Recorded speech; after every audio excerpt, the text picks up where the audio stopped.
Well. We are back at camp. We have some awesome guests here today. Who we got, Stravers? Who do we have here? To the left of me right here is my young brother, Daniel Stravers.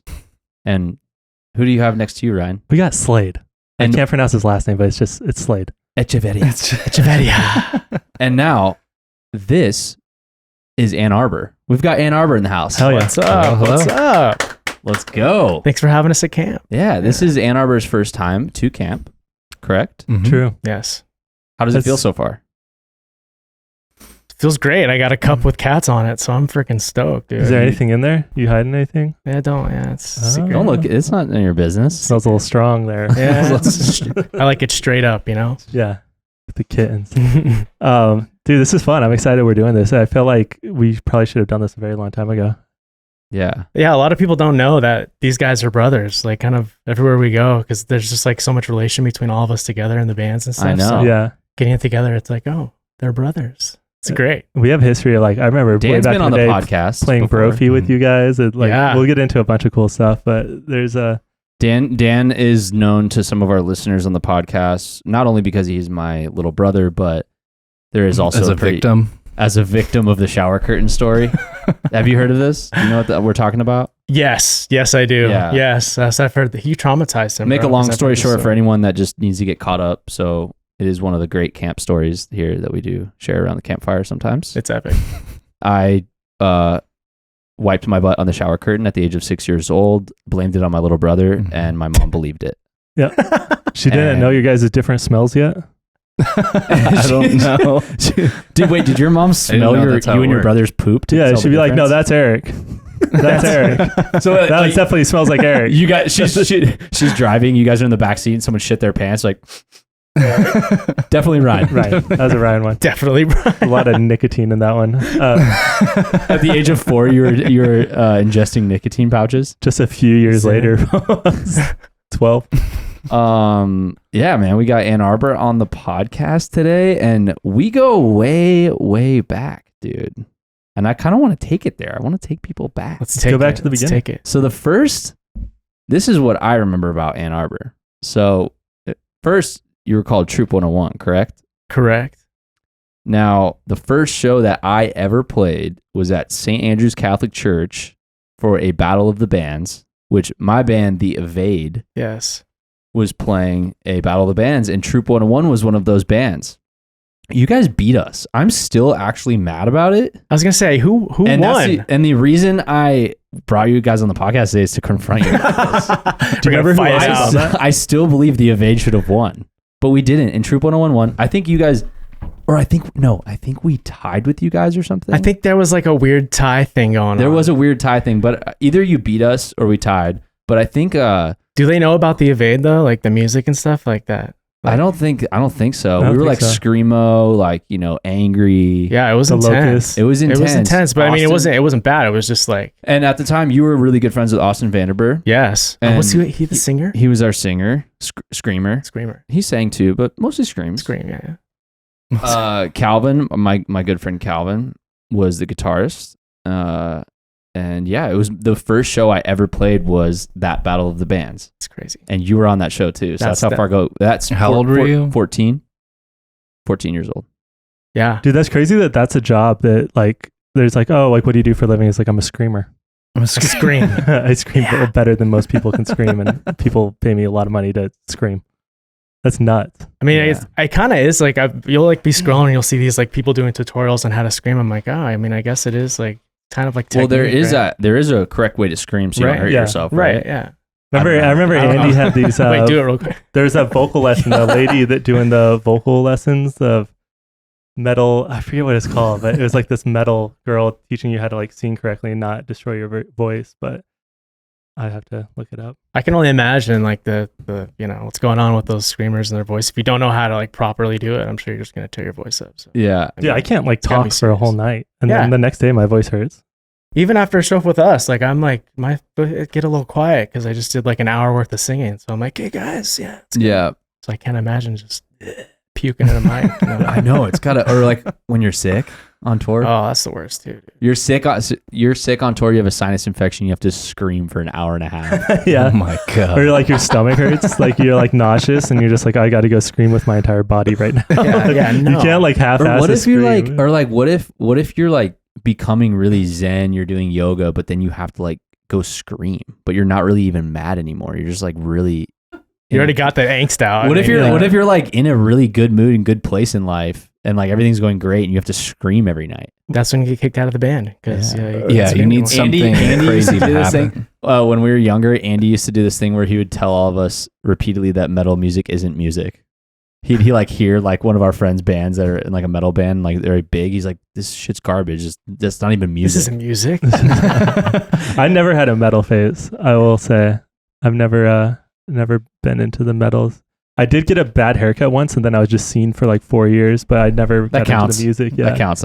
So people thought you were metal. Yeah, they're like, you, oh, you this just guy, got like, you they were just like, got labeled, dude. I went to Tony and Guy by accident. Didn't know what they were about, and I get consistently mistaken for a metal guy. Like constantly people come up to me and they're like, dude, did you go to that show last night? Like Bleeding Lambs or something like that, you know? you look like a Dream Theater fan. I would say. Bleeding lambs. I don't know. It's usually something about lambs and Satan and blood. They do have the best band names of all time. They really They do. do. Yeah. When did you start Anarbor? Anarbor was started in 2003. Yeah, in a garage in Ahwatukee. So was that 8th grade? That was. I'm trying to do the math here. I'm not that great at math. I but mean, I don't even know, but like that's maybe 7th or 8th grade. 6th grade, 7th grade. Yeah, we're right there, like right around that time. Yeah. So I remember seeing Adam around that time. We're like 13 or whatever. I remember seeing Adam at the skate park, Mm-hmm. and I met him at the skate park. And he told me he was in a band. Yeah. And he ended up being in your band. But the first thing I remember about you was you guys were the first band that really kind of started doing anything, like actually like traveling, touring. Yeah. And it was like when we were in high school. Yeah. Yeah. So I knew you as the kid that was like, I thought you were so cool and like mysterious, and like So all the mysterious. girls liked Slade, and Austin yeah. was like kind of jealous of you because like your band was like, you know, doing some shit. I mean, dude, it was a lot of work to get there, but yeah, like that was to get all the girls to think you were hot. To get all the girls, dude. I had a pretty hot girlfriend in high school, so I was pretty proud of that. But, yeah, Pretty cool. That's pretty cool. But no, I didn't have I any. just remember. I didn't have any. I just remember my perception of you in high school was like, oh damn, Slade's tight. Like I just thought you were really cool. I just want to get that off my chest. And now look at me, I'm just yeah, you freaking still loser. are. I'm Yeah, a no, fucking dude, loser. you're the best. I love you. When did it start to feel like you guys were actually starting to do stuff? Because like out of nowhere, like you guys' song was on like every MTV show. You guys were on an MTV show, which I want to talk about later. But like, Yeah. was there like a time where you like felt that everything was ramping up and things were? Yeah, we would like leave on the weekends to play shows in like California and like wherever kind of we could just for a couple days, and we kind of started to gain traction in Phoenix first because How old? Like when this is happening? like probably 15. Yeah. Back in the day, Tim Harmon was like a huge promoter in Phoenix and was putting on shows with like Scary Kids Scaring Kids, Sluttle Formal. I mean, all those bands. Goodbye Tomorrow. I remember Scary Kids playing at our high school. Greeley Estates was another one. But they like had the same type of shows, but they were doing like these huge shows and all these kids were showing up. And eventually we met with Tim and he just kind of like had some faith in us and threw us on some shows. And at that moment, you know, we started playing like sold out shows and we were like, oh, this is awesome. And then after that, started getting a little bit of traction in Arizona. The shows in California, we started getting labels to come out. So once that started happening, it was like, I feel like we're gaining some traction. We're actually getting somewhere, you know? Yeah. And then basically we signed, they threw us on the road and we toured for a long time. Yeah, I remember probably like junior year of high school, you guys being gone. Like you came back to Corona in junior year, right? Yeah. I finished out high school, but like right after that, yeah, we just hit the I road. remember you were sometimes gone from school though because you were on tour, and I remember being like, God, that's so sick. Like I want to go on tour. Yeah, it was. Yeah, dude. I'm surprised my parents let me do it, dude. Yeah. Just like in high school, letting them like we would just take one of their trucks and what drive was the out. the first big tour you guys did? Who was that with? Oh man, it was with like big tour was like Take Action tour was like a big one for us. But I'm trying to think like the bigger tours. We were doing like such small, like 5 people to the venue tours at the beginning, dude. It was rough. Yeah. Well, no, sitting the on first big floors support tour you guys got. I forget what band it was with, but I remember it was in high school. Cute is what we aim for. Yeah, Q's what we aim So that for. was the take was action. and Yeah. okay, cool. That was the take action, and we were signed to Hopeless. Hopeless puts that tour on, so we kind of that was kind of our shot to like really hit it, and it was sick. And then that led to getting like Warped Tour and stuff, right? Warped Tour, and I mean, what was that we did like? Zoomies Festival. Warped Tour is a trip, dude. Warped Tour is Because Katastro never got to do Warped Tour. Yeah. At one point, it was on the table. Yeah. It was like, I think it was the last or second to last year that Warped Tour actually happened. It was like a possibility. I remember it was funny because like we had seen the main do it or you guys do it and other bands do it. And we had heard stories of like how grueling it was. Yeah. And there was a part of us that was like, do we even want to do Warped Tour? Yeah. And then we were starting to get talks about us possibly doing it. And we were like, shit, I hope we don't have to go do Warped Tour. It's a brutal experience because I mean, for us, we got our way in kind of slowly. So we were doing like a week or, you know, it would come one year, we do a week, the next year we do a couple weeks. And then the next year we did the whole thing. So we kind of eased our way into it. But the first 2 years that we did the week and then the 2 weeks, we did it in a van. And so driving, you know, on the West Coast in a van with those shows is like, you're trying to follow a bus tour and it's just almost impossible. And they're switching your sets up every day. So you don't know when you're going to play until that morning. So you have to make it to that city because you might be opening the stage. So and if you're opening the stage, you're basically right when you get to the city, you're unloading your shit, you're sound checking, you're playing. There's no break, you know, there's no food stops. Like you got to go straight there. So that was the overnight drive. Every night, basically on the West Coast, is an overnight drive because you're literally following the buses, and they've got the hired drivers. They don't care. Everybody's sleeping. So that sounds like our first Dirty Heads tour. It was like we missed 2 shows on that tour because of getting stuck in traffic or just not being able to keep up with the having to bus. sleep. Yeah, trying to get some sleep. I mean, dude, we were sleeping in parking lots. We were doing whatever we could. And then after you play or before you play, whatever it is, you hustle the lines. We would be in lines with CDs and listen to our song, you know, to people. And, well, what time you guys play? We play. And then they'd meet you at the stage. And that was kind of like the snowball into getting the people to come. But it's just like such a bittersweet thing, the whole tour itself, because you're in like literally a village of just bands and there's no real rules. It's not like there's police walking around me like, hey, don't do that. You know, you could do whatever you want. And some of these guys they're just crazy, man. So, I bet you saw a lot. I mean, a lot of drinking, a lot of crazy stuff going on, but it's a good time. And you gain a shitload of fans. I mean, every day we were playing in front of hundreds of kids, but the trade-off is the stage switch off, right? So you're sound checking while this band's going on this side, but then this band could be a metal band. And then my band that goes next is a pop band. So then all these fans for the metal band start getting ready to watching them play while we're sound checking. They're just like, fuck you guys, fucking pussies. And we're like, man, we're just here to play the show, man. Like, did you have any shows like that? Of course. Like you're actually getting like fucked with? Dude, I remember one in particular where we played, it was either right before or right after Stick to Your Guns. And like the singer of that band is just like super motivating. He's always making speeches and it's cool. It pumps the kids up. But like these fans they were not fans of us. For some reason, I don't know, they knew we were a pop band, but they're just like, fuck you guys, you know, stick to your guns. You know, and the other band was like, man, we're just here to play the show. It's not like we set up the set list. So that's like the trade-off is all the different types of bands that are on Warped Tour. But I'm sure that actually will work in your favor more than it wouldn't, because then it's like forcing people like, so I don't know, at any music festival like I go to, I'm usually dragging somebody that's never heard the band to the thing, and then they might be a fan of you. Yeah. Instead, I don't know. There's always like half the crowd like kind of like, I don't know what's going on here. Yeah, there's so many different types of music. It totally just like spreads. Yeah, and that's the thing. It's like Warped Tour is great because there were so many types of genres of music, and you didn't like this band, you can go to the other stage and watch a band that was, you know, type of music you like. It was cool. It was definitely cool. I mean, I don't want to talk any smack on it because I loved it, but no, I mean, from all the bands I know that have done Warped Tour, it like definitely helped their career, and just overall, I think having, especially when Warped Tour was popping and it was like the thing, having that under your belt as an artist in a band was kind of like a badge of honor in a way. You know what I mean? Because it is hard. It was hard, dude. Yeah, it's hard. Especially if you're not a band that, you know, is on a big bus and you have, you know, if you're not playing main stage. And I mean, that's even another thing. Didn't you guys play main stage a couple times? We played it a couple times, and that was when they were bumping the bands up randomly from different stages. That must have been pretty epic. Oh, dude, it was so epic. I remember seeing a photo a long time ago of you guys playing main stage and being like, damn, that's wild. It was crazy. It was a big amphitheater. I forget where it was, but you don't find out, like I said, until the morning. So we're all in our bunk sleeping, and like our TM comes in. He's like, hey guys, you're on main stage. You're first up. Let's go. And we're just like, oh, like shit, Santa it's today. just dropped off. Yeah, it's like, it's today. Awesome. But like, that stage, there's just kids that just wait. They don't go anywhere else. They just wait at main stage. And so you always have a fat crowd and they always want to get crazy. So Yeah. it was cool.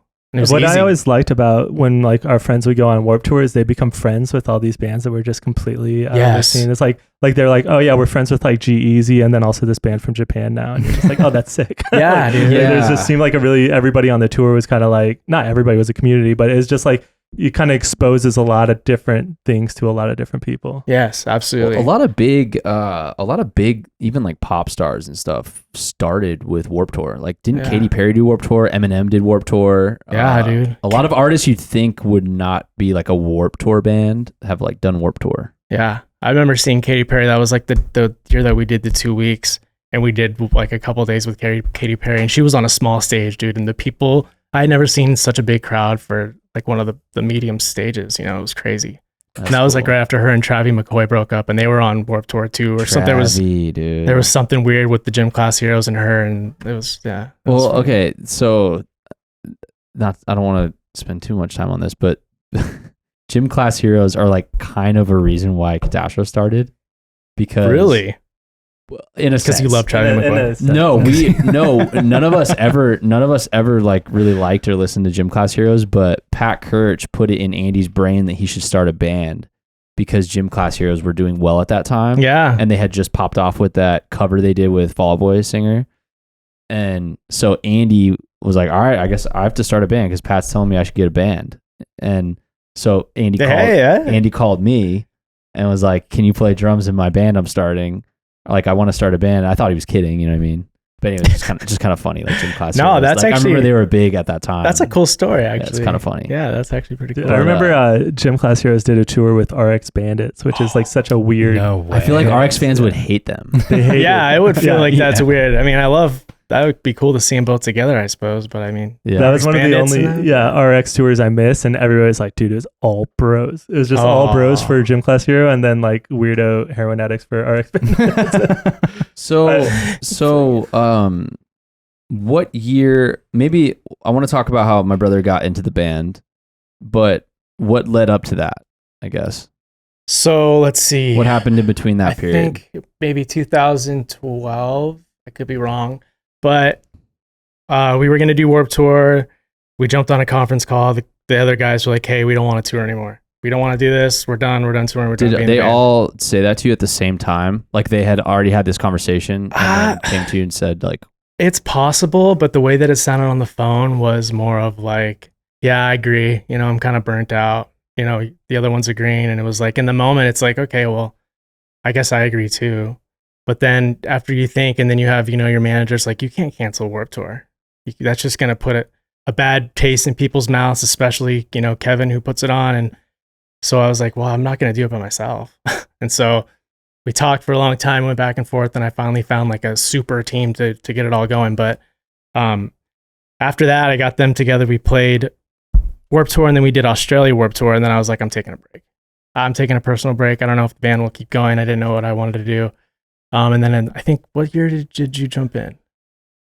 16. So 16. So I might have played a little bit more time in between, you know, 2012 and 14, but there was a couple years that I did stop, and then the demand was high, and Adam wanted to join back in, and we needed another guitar player, and I had known this guy, and I talked to you about it, I think. Yeah, well, I think Adam reached out to me. Yeah, one of you guys reached out to me and asked if I knew anyone that played guitar that could maybe be in Ann Arbor, and I immediately was like, my little brother is a shredder. Yeah. And so Adam was like, does he have anything he's recorded? Like, I see him play. And so I called Dan and I was like, hey, you need to record a bunch of crazy guitar shit, put it on a SoundCloud link and send it to me. And so he sends me that. He did it right away. Right then. just like prove that he can shred. Hell yeah. Or like probably had some, did you have some stuff in there that you had previously recorded too, maybe? No, I think I just took a bunch of random like beats or songs that I had written or something, and then just, I don't know, shredded over it. Yeah. And so I called Adam. I was like, dude, I'm telling you, my little brother's fire. Like, he's such a good guitarist. And so I send him the SoundCloud link. He listens to it, and then what? I think you and Adam met up, right? Yeah, I went and met up with him at I think at like the place that he was working at. some like bar or restaurant. Hillside? Hillside. Yeah, Hillside, Nawatuki, and Is then that we where- just Is that where we go? That's where we have. Oh, we have really? Katastro Yeah, we have Katastro meetings there meetings there sometimes. That place is bomb, man. Because Gonzo lives Altitude. right over there, so we'll sometimes go. Yeah. Have meetings there. Yeah, so I don't know. So I met up with him, and I thought there was going to be some sort of like, all right, learn these songs, and then do like a audition, or I don't know. And then it was really just a short conversation. He was like, "Damn, just you're sussing actually me better out at to guitar make sure than I'm me. not a You're in." weirdo." It's like you're hot. Yeah. Sorry, wait, sorry. What'd you say? No, I think he just wanted to make sure I wasn't like a weird dude, you know, which you kind of need to do before you take somebody on a tour with you and Absolutely. spend every waking moment I mean, together. So in high school, I mean, we had a class together, and you were kind of weird. I had to give him, a heads up. No, I'm just kidding. That's how you guys first Yeah. met in high school? yeah, my freshman year, we had cooking foods class. Foods class together. I was a senior though. Was that? No, you were I junior, was junior. and I was a freshman. Yeah, we had cooking class together. Danny's hair is I all think we were in spiked the out, same, dude. we were in the same kitchen. Oh, I forgot about that. Yeah, the That's spike my- out. Bring Spiked the out spike look, dude. back. Bring the spike back. Bleach tips.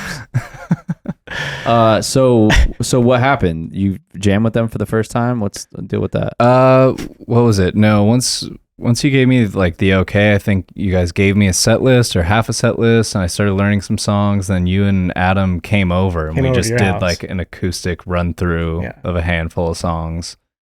And then you just gave me the rest of the songs, and I just figured them out. And then what was it? Kyle was drumming. Yes, Kyle Rogers. Yeah, Because we did that. That was your first tour was with Amorosa, right? yeah. Yeah. So that was That was the first time he went on like an actual And tour. that was when we Mhm. released the Astronaut, the self-titled Astronaut record with Oh, the yeah. way, and Can't Help It was on that. So we had Yeah. just come out with that. And fun fact, our listeners, some of them know who Matt Keller is because Matt Yes. Keller has produced Yes. and helped mix last like 5 Catastro records. He did that album with you guys, correct? Yes, shout out to Matt Keller, did that record. Love Matt Which Keller. Matt's one of your best buds too. Yeah, love Yeah. Matt. Love Matt. Yeah, so that record, when we did that, Greg, our old drummer, decided to, when he called me, hey, I want to be back in, I promise it'll be fine. It's like, okay, you have to promise me they're going to do a tour. I promise I'll tour because we're probably going to get a tour. Okay, well, we get a tour. Boom, he drops out. So then I lose Greg a second time, and I have Adam back in. So we brought in Danny, and then we had Kyle. Kyle, he played for Downtown Fiction. He's a drum tech now for Anderson Paak. Addison Pack, and Which is and Walk the wild. Moon, Epic. Walk the Moon too. Kyle's a shredder. Yeah, he's a shredder. great drummer and funny ass dude. So funny. He's dude. Oh my god, hilarious. that's where we got Baby Joker as his nickname. Yeah. And that's where we got Baby Joker from. Another story. Anyways, That's go awesome. ahead. Sorry. So you joined, and then that was your first tour, right? Yeah. Rosa. When did Let the Games Begin come out?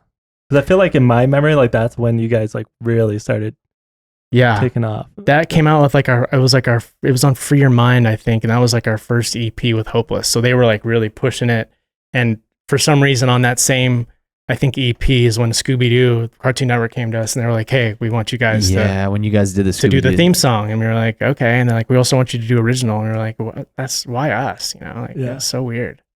Wait, But- so you guys did the theme song for Scooby Doo? Yeah, so we The did movie, or- we did an You guys original. also had a sync on a ESPN or something, didn't Yeah, you? Let the Games Let Begin. the Games Yeah, Begin. that was on MLB and some right before the Center. Super Bowl or something. Yeah. So sick. Jersey Shore? Jersey Shore, it was on Jersey Shore. Yeah. Yeah. And then It still plays sometimes. I'll be watching Yeah. TV and I'm like, what the hell? That's- Snooky's a big Ann Arbor fan. I hope so. Um, Probably not. what was Silent Library like? Oh, dude, that was a crazy experience. So our manager at the I time, remember when you did that. David, got us that gig, and a bunch of emo bands were doing it, Warped Tour bands were doing it, and basically we got asked to do it, and dude, it was so weird because they give you a big talk before you go on, and okay, this is a real show, there's gonna be cameras, all this stuff, you do have to be quiet. All the money you win though, you do get at the end. Okay. So we were like, cool. And they were like, there's a table, here's how the game works. And then when you go on, it's I feel like it's not as funny. You kind of like forcing it out, right? Because all this stuff's happening, like slapping the table. But I mean, by the end of the day, like it was pretty good because you watch it back and like I got thrown through a door, and like I don't know, there was just some crazy times, and now like it's fun to look back on for sure. But dude, that was a crazy experience. We talked to the Asian guy at the end, and he's like, "Oh yeah, you know, I do side gigs on the side, and I do acting and stuff too. If you guys ever need somebody in your music video, let me know." And I was like, this is so weird, dude. Yeah. Like, you're on Silent Library. I remember seeing that. I'm like, holy shit. Because it's just like you guys are on ESPN, Scooby-Doo, and like all these like, there's so many things where like your music was everywhere. I was like, damn, they're fucking doing it. Yeah, they were pushing us hard, dude. And that Scooby-Doo thing was cool because they were like playing us at the movie theaters. I had friends would text me and be like, yeah, I'm here to see, you know, Lord of the Rings or whatever. And there's an ad for Scooby-Doo and your guys' song just came on. And I was like, what the hell? You know, we didn't know any of that was going on. Yeah. That's so sick. It was cool. Yeah, it was really cool. That's crazy. Damn. All right. So Baby Joker joins in. Yeah. And you guys how many albums have you done together now? So we've done the full length that came out, 2022? Love and Drugs? 22. And then 2 EPs, Mm-hmm. 2 or 3 EPs. The EP and then And Tangerine. Tangerine. Yeah. And then this new one that we're working on. Yeah, and this new one. We have one coming out. Yeah. Oh yeah. So you guys are working on a new album right now? Yeah. Well, we kind of ripped Katastro's idea with like the whole Bones thing and stripping it down, and we kind of took that and spin it our own way and did that thing. We're actually doing it with Stravers. So It's turning out really sick, At dude. the yeah, it is. Kamp it is. Studios. Yeah.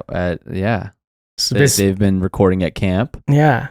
and it's been turning out sick, dude. I'm really excited for people to hear those songs because they're like flipped in a different way too. Yeah. It's just Yeah. basically like we have a bunch of songs, so we've never done this, so we It's just like your greatest hits our acoustic. greatest, basically our Mhm. most listened to songs, and Nice. boom, yeah, and redid them. So we'll see how it turns out. Hell yeah. So you're a dad now too? Yes. 2?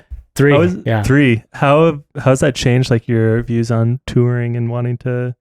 I know it's got to make a big shift because Yeah. that happened around the pandemic, kind of, right? Yeah, right around the pandemic. And it's definitely, you know, shifted my life. I'm definitely a busy guy, and it's harder to do stuff that I want to do, or like the band wants to do. But I don't know. I think that it's coming in, you know, waves, and I think, you know, it's not going to be like this in a couple of years. I'll have more time opened up, but you know, at the moment, I'm trying to soak in my family and be with them as much as I can. But when it comes to touring, I mean, it'd have to be something pretty big for me to kind of drop it and kind of go do that. But yeah, I'm down to play shows and festivals, and especially the way with, you know, how the music industry is today, not you don't necessarily have to tour that much anymore. You know, it's completely flipped. So I would assume too, like because your kids are so young, do you think that there's something to where, like, you know, I feel like when they're at that young of an age, they're just never going to be that young again. So missing, I'm just, if I was a dad and had really young kids, I'd be really afraid to miss those years. Yes, because it's one of those things that you just don't get it back. You don't, man. Yeah, and like when I see, like I subbed in and played drums for you guys last year for a show. I think it was last year. Yeah, I like Chris. And you had, you know, your kids there, and just seeing you interacting with them, being in the green room, seeing that made me think, like, dude, I don't know how I could tour if my kid was just at home. Like, on the other hand, though, it's like everything you're doing is for your family too, and it's still you, and like that's how you. And if that's the way you make your money, exactly, for and sure. If it's financially, you know, if it makes sense financially, then sure, let's go. But if it's taking a big risk, you know, it's right. It's, you know, it could fail, and then what? You know, Your kids are also adorable. Oh, thank you. And thanks. They love, but they're going to be people someday. Totally. So you have to enjoy it before they become actual people. Yes. And they, like, literally every week is different. Like, they're growing so quickly, and they're saying new things, and like, it's just even me going to work and coming back. Like, homie's got a new word. He's saying a cuss word today. I'm like, cool, that works, dude. Whatever, you know. It's like it's cool to see them grow up. So yeah. Yeah, that's sick, dude. Yeah, it's crazy. It's hard. Yeah, it's definitely hard to. Yeah, it's just kind of like changes perspective. Where it's like, for me, I love playing shows and I love doing that. So I don't see myself ever like not ever stopping that all the way. But like, there's so many things just growing up and your life changes and it makes everything else look differently. Yeah. Yeah. What is your relationship like now versus like maybe, 10 years ago before you even had any kids or like responsibilities like that? What is your relationship with like what success means? Just in general, it doesn't have to be like success as an artist. I mean, it depends on where you are in your life, right? Like now, my success to me is watching my family grow up, being with them all the time, making them happy, being able to support them, making progress with the band, making sure we're staying busy. We're always putting music out, just trying to keep the ball moving and everything makes me happy, makes me feel like I'm busy, makes me feel successful. If you would ask me that probably 10 years ago, I would say, getting the band huge, touring all the time, it's completely shifted. So yeah, man, it just depends. It's just cool to ask because I think there's a lot of parallels with like what me and Ryan have gone through losing Andy. Yeah, and then absolutely. like being able to step back, zoom out on your life. Because for so long, my vision of overall success was just linked to the band. And now it's like being able to zoom out further and realize it's more than just being successful in music or what you're doing as a career.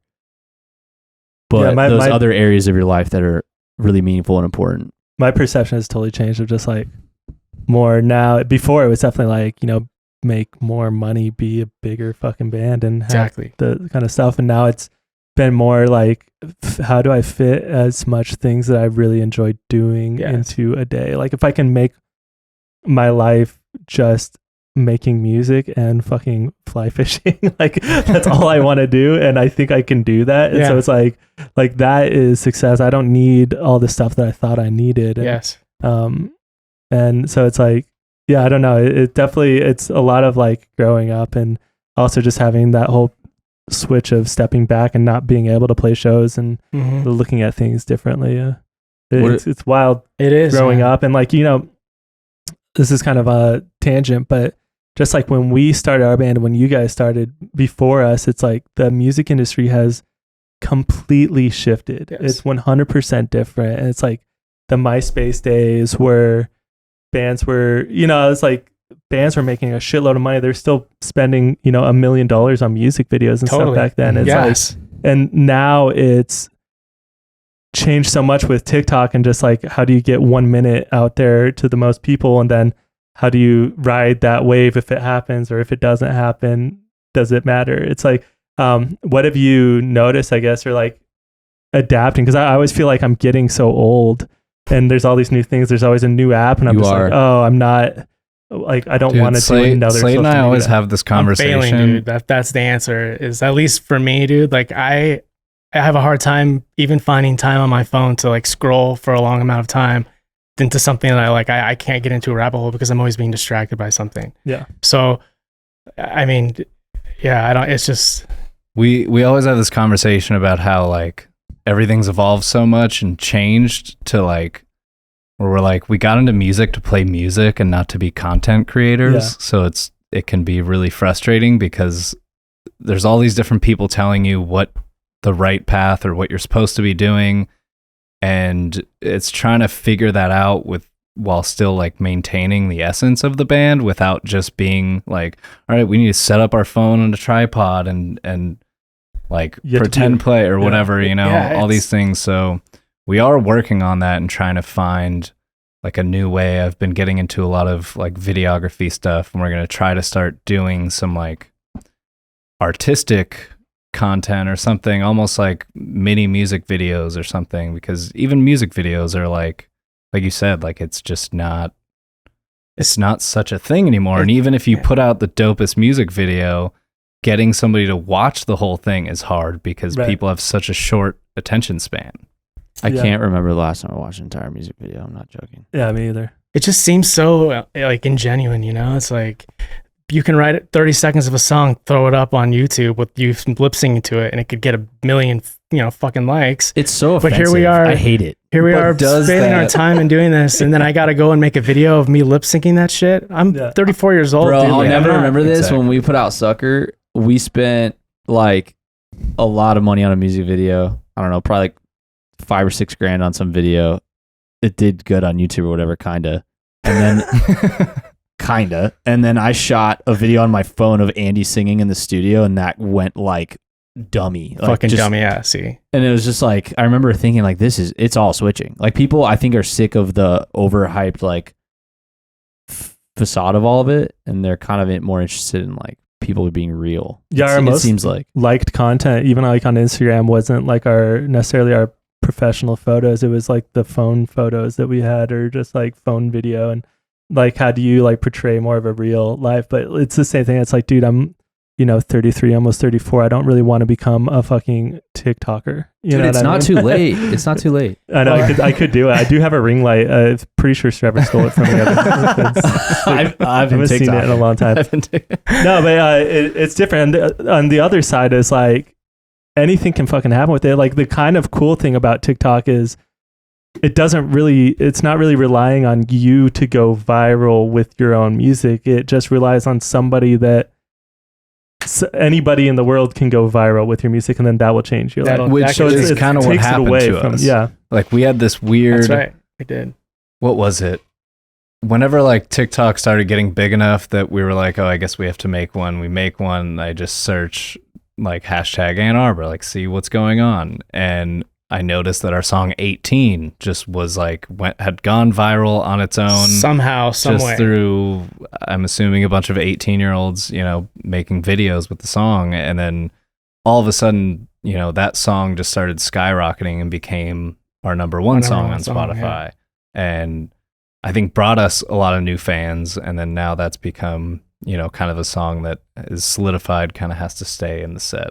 Yeah. You see what happened to like Beach Weather too. It's just like they like weren't even a band anymore, and then their song was like number one. Brought them back from the dead. They were charting on like actual like the main like pop radio. They're charting on there, and you're just like, what the fuck? And like you don't even have to do anything. And there's other countless stories of people like artists from the 90s that just that one their work things blew up. People like working regular ass jobs, and one day they're just like, oh shit, I'm making hundreds of thousands of dollars off some kids made a TikTok because they liked 30 seconds of a song I did. And it's like that is what's cool about it, is like anything can happen. It doesn't really rely on this is new. It can be an old ass song. It can be anything.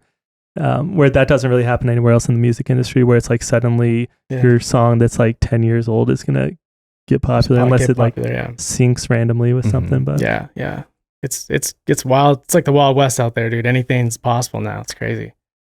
It's even in between like album cycles. Like I feel like the industry changes where we like right now we have no idea how things are like pitched anymore compared to what they were 2 years ago. It's just like it's crazy. Not. So I was on the phone like a few weeks ago with one of our friends who's in a big band that we all know and stuff, and he was just telling me like, I was on the phone with blah blah blah from this other big band, and he was telling me I don't even know where to put our marketing money anymore, because like publicists they don't know what to do. Like the outlets that they're pitching to, like magazines and stuff, like that's not where people are looking. Everyone's online. The algorithm is just owning everyone, dude. Everyone's just on like TikTok and Instagram. So it's like, if that's, it's just, it's like kind of sad, but yeah, it's just, I don't know. I think the bummer, I think we're about to go through another big shift. Like personally, I really feel like there's a possibility that I think there's a reason why long form podcasts have like become interesting to people.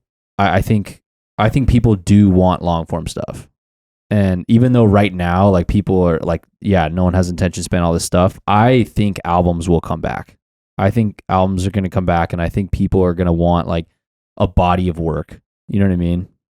I think maybe I'm wrong, but I just feel like we're cutting when you're like constantly cutting it all down, and it just losing quality. Like you were saying, like, dude, there's artists that are out there that are like whatever doing good, but they're not really artists. They're just like, they're content creators. Yeah, that's what it is. They're not making meaningful, like deep, I spent time on this music. Right. And you know what? I guess it's totally subjective. Like some people like that. So who am I to say it's not art? But there's something to be said about spending a year on an album or spending 2 years on an album, and I think we've spent enough time now where everything has been so cut down and everything's about like 15 seconds to a minute video, and people are kind of starting to wake up to that fact that that's not bringing them joy, and it's just like this addictive model that And I know, sucks you in, and then 4 hours have gone by and you're like, I don't remember anything I just looked at. And Yeah. And the reason I say that too is because there's younger kids that I record at the studio that I'm surprised they're like into albums. Like they're listening to older albums from like, the 70s or 80s and listening to it from front to back. And they're like getting into that. And it's like, for me, I've always like looked back on my, like when I listen to an album, it will take me back to a certain time period of my life where I was listening to that album on repeat. Yes. Like when I hear Satanic Satanist by Portugal the Man, it brings me back to this really, like I just know where I am in that time period. Yes. I can like hear when I hear a song that's like on a playlist, if it's, because I'll only listen to like albums like through, like I'll skip songs if it's like not my favorite song to get to like, there's a good chunk of 4 songs here or whatever, but I always listen to like albums. But like if I hear it on a playlist and I get to the end of it, I start hearing the next, like the intro of the next song of like, I know what's about to happen. Then it's like, exciting. Yeah. Yes. It's like it is a one whole thing, whether like you want it to be or not. But that's what music has always been. It's been fucking making an album that does this. Yeah, because it feels like the whole culture of like just dropping singles randomly that have nothing to do with each other. It starts to feel like you're watching, the 5th episode of Breaking Bad and then never watching another episode again. Like it's like music, I feel, is supposed to be like this big project, this body of work that is, you're either telling a story or you're just showing all these different emotions that are in, I don't know, one vibe that ties together. Yeah. And in that time, and when you're writing, whatever is going on is like kind of just forces its way into that chunk of art. And then the next time you do that is not going to be the same because obviously your life is different. Yeah, you're writing a different story. So it's just the whole piece of work in itself, whether you understand or not. Like for me, I didn't understand that Deja Entendu was my favorite record until later on in life. It was because brand new. So good. But it just all goes together, and I would fall asleep to it. And then like later on when I got older, I was like, I love this record. Like this is one of my favorite records. The Devil and God Are Raging Inside of Me is also an epic album. Epic record. Dude, it is so good. Epic record. Yeah. It's a really good record to be sad too. It is. Dude, that album. So I think he wrote that album in a cabin by himself. He like, from what I understand, he stayed like by himself for weeks in a cabin and wrote that album. I don't know if that's true, but if it is, that's tight. That's pretty sick. There's something like cool about the lore of artists doing like weird shit to make albums. Like I really love Bon Iver, and there's this like really weird album that he has called 22 a Million that's like fucked up and just different than all of his other stuff. And that's the album that like I am obsessed with that album. I think there was a tour where for some reason it was the only album I had downloaded on my phone and I had like no service. And so I just had to listen to only that album over and over and over again.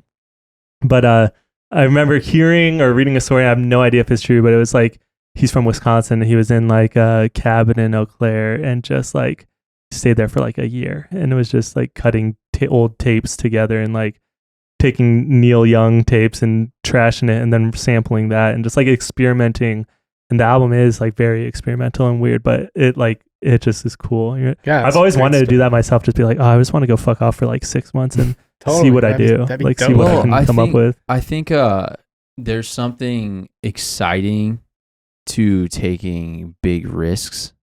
And I think for artists or bands, a big risk is spending a lot of time on something without understanding if it's going to financially be what you think it will be. Yeah. But just taking the risk and be like, you know what? We're going all in. Yeah. Like, let's spend a ton of time on this and see where it can go. Because there's just certain songs and albums that would not exist if that amount of time was put in. And then who knows? Like, you could be robbing yourself of something great if you just give it the time that it deserves. Totally. And I think that's one negative aspect of the quick, like, I'm dropping a single.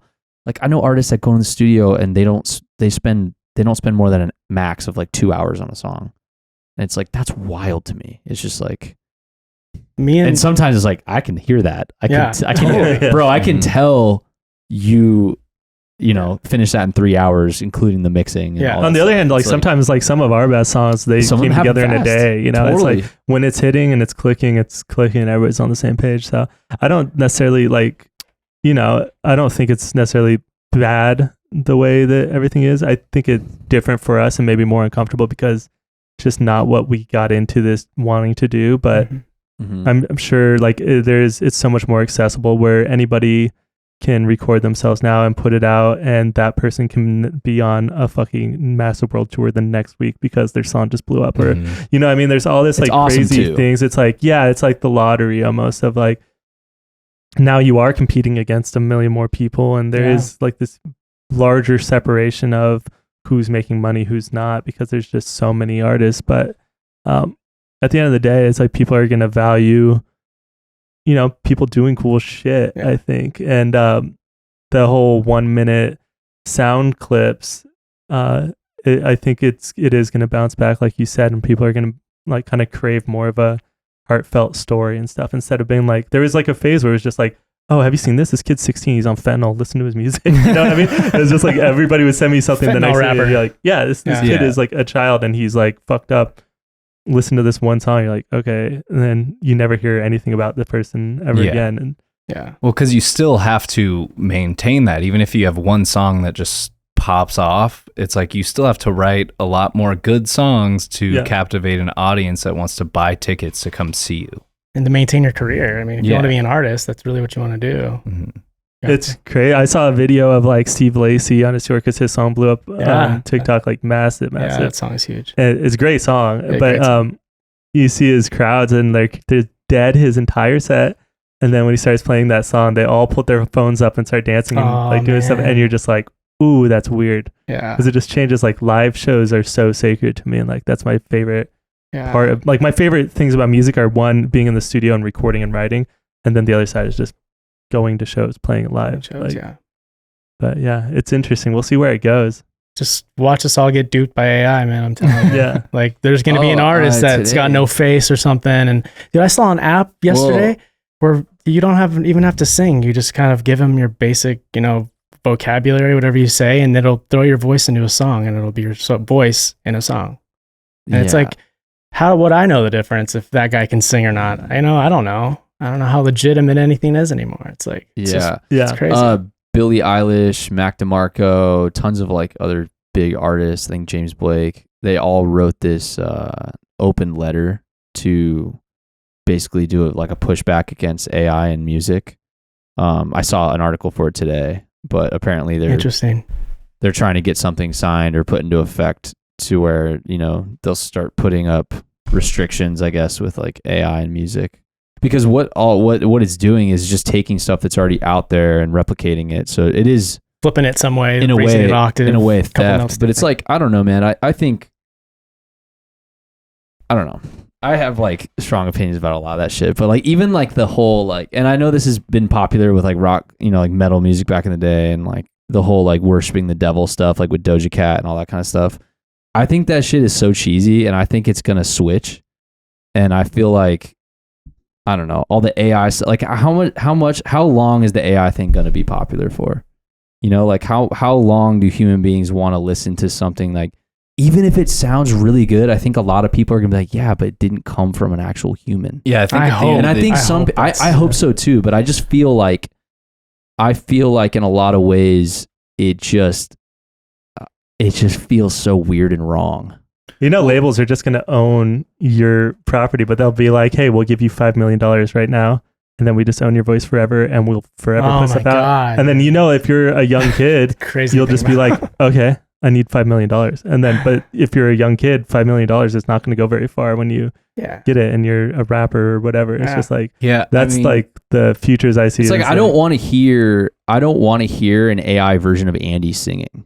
No. Like, I have zero interest in that, and I feel like it's wrong. And I just feel like, you know, I think the reason why, especially after what we've been through over the last year and a half, I think the reason why some music is so special is that you die.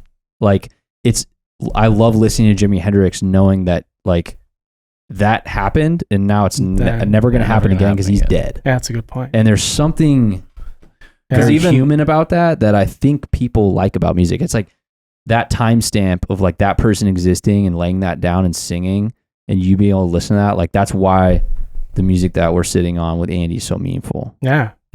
And bringing all the So- people together that your music, after all those, after all so many years, has just brought so many people together because of you, because of whatever it is. It's crazy, man. Crazy thing about. Yeah, I think the reason we listen to music in the first place or consume any kind of art is because you're looking for human connection. And there's not going to be that with a robot because you want the reality, even the mistakes in a recording or the cracking in your voice or something like that you keep is kind of what makes some songs the best. The different cadences that singers have when they go high. I know personally, Taking Back Sunday, when he would go all high and stuff, I would love it, right? Yeah. But like AI is just gonna throw it up there without his whatever it is. This is how he's consistent every time. It's like you want that different feeling, dude, for sure. And like you just said earlier, you said that live shows are sacred for you.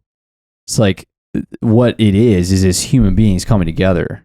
Yeah. And like the music, like when you're listening to music, even when you're alone in your new car, that human connection that you do feel with an artist that you really love, there's just something like. Well, even DJs, it's like if you go and see a cool DJ, like I saw Gesaffelstein, I don't know how to pronounce his name. Coachella. At Coachella. And I was just like, I don't know, I'm not like really into electronic music, but you see a DJ and there's somebody up there.